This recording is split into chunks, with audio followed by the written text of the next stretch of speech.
Well, this week's Business of Health takes us around the state and touches a lot of different parts of healthcare and the impact on the Hoosier economy.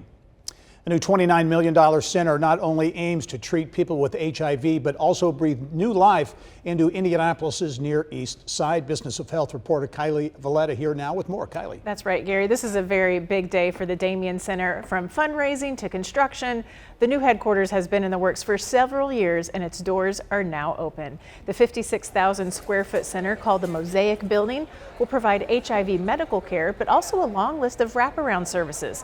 The center says the Near East Side has some of the highest rates of overdoses, homelessness, and HIV, with many people not receiving care.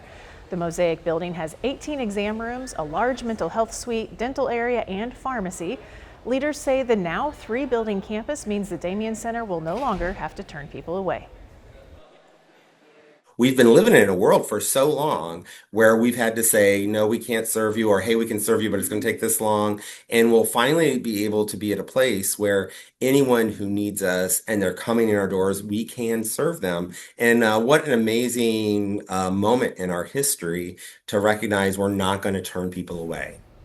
And most of Damien's Center's clients are currently living in poverty, so the project included revamping its employment training center, which serves more than 500 people each year. The new campus helps build momentum for redevelopment work underway on the East Washington Street corridor. As part of the Global Entrepreneurship Congress Gary reported on earlier in the show, IU Innovates showcased student innovators leading startups. One of those is CapShock, which is making a low-cost mouthguard to protect athletes against concussion in real time.